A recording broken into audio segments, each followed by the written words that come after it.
বৃষ্টিপাতে হাওর অঞ্চলের যে কৃষি জমি ধান তলিয়ে যাচ্ছে, এটা নিয়ে সংসদে কোনো আলোচনা হয় না।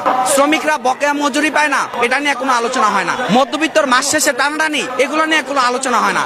আলোচনা হয় কি, জুলাই সনদ জাতীয়ত্ব করেছে দেশের ব্যবসায়ীদের গোটা কয়েক কতগুলো দল, তারা বসে জাতীয়ত্ব করেছে। এখানে শ্রমিকের প্রতিনিধিত্ব নাই, কৃষকের প্রতিনিধিত্ব নাই। আপনার কথা বলা হয় এখানে, যদি এখানে লক্ষ্য করেন দেখবেন যে আমরা অসম চুক্তি বিরোধী একটা আন্দোলন করছি। এটা আজকের না, আমরা আগেই বলেছি 12 তারিখে যে নির্বাচন হলো তার আগেই তড়িঘড়ি করে একটা চুক্তি করলো ইন্টারিম সরকার চুক্তি করলো। সেক্ষেত্রে বিএনপি, এনসিপি, জামাত সবারই এর সাথে মত ছিল।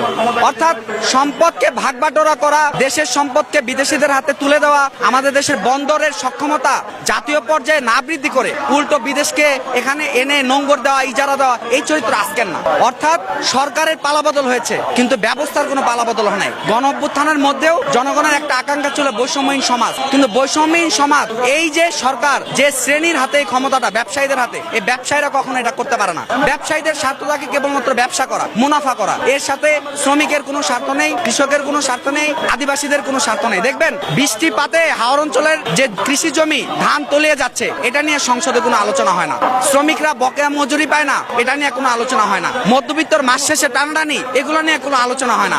আলোচনা হয় কি, জুলাই সনদ জাতীয়ত্ব করেছে দেশের ব্যবসায়ীদের গোটা কয়েক কতগুলো দল, তারা বসে জাতীয়ত্ব করেছে। এখানে শ্রমিকের প্রতিনিধিত্ব নাই, কৃষকের প্রতিনিধিত্ব নাই। আপনার কথা বলা হয় এখানে, বলা হয় না। আপনি যদি বলেন যে আমরা কার এজেন্ডা নিয়ে আসছি, আমাদের বক্তব্যই পরিষ্কার, এটা জনগণের এজেন্ডা। এখানে শ্রমিক কৃষক মেনুত জনগণের এজেন্ডা। অনেকে সচেতন ভাবে বুঝতে পারছেন না, অনেকে সচেতন ভাবে এটাকে এড়িয়ে যাচ্ছেন, আবার অনেকে অসচেতন ভাবে ভাবছে আমরা হয়তো কোন একটা এজেন্ডা বাস্তবায়ন করতে চাই। প্রশাসনের একটি পরিবর্তনের কথা বারবার বলা হয়েছিল, সংস্কারের কথা বলা হয়েছিল, সেই প্রশাসনের পরিবর্তন কতটুকু আপনারা লক্ষ্য করেন? একটা শাসক গোষ্ঠী, ব্যবসায়ীদের দল যখন ক্ষমতায় থাকে, প্রশাসন বরাবরই, আমলা, পুলিশ, সেনাবাহিনী, সকল বাহিনী এবং প্রশাসন ওই ব্যবসায়ীদের, ওই ক্ষমতাসীনদের স্বার্থ রক্ষা করে। এজন্য দেখবেন আজকে এই যে একটু আগে বললাম সাধারণ কনস্টেবল, উনি কি আমাদের বয়সী হবেন? উনাকে জুলাই গণ অভ্যুত্থানে আমি ফ্যাসিবাদ বলছে তাদের পিটাও, তারা সামনে জনগণের বিরুদ্ধে লালায় দিচ্ছে। আজকেও ঠিক একই কাজ। জনগণের প্রতিনিধি যদি হয় তাহলে জনগণের কাছে তার জবাব দিয়ে দিতে হবে না? তার জবাব দিয়ে তার কোনো দরকার নাই। সে বসে বসে চুক্তি করবে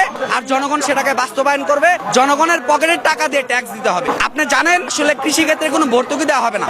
আজকে কৃষকরা এনজিও থেকে ঋণ নিয়ে তারা দিন শেষে এনজিও ঋণ পরিশোধ করতে পারে না, তারা এখন আত্মহত্যার পথ বেছে নেয়। তাহলে আসলে আমাদের কৃষক, আমাদের শ্রমিক, আমাদের জনগণ কোথায় যাচ্ছে? এটা নিয়ে কোনো কথা নাই। আজকে ভারত বিরোধী অনেক কথা বলা হয়, তারা নাকি ভারত বিরোধী। ভারতের সাথে যে অসম চুক্তিগুলো হয়েছে, সেই অসম চুক্তি নিয়ে একজনেরও কথা নাই।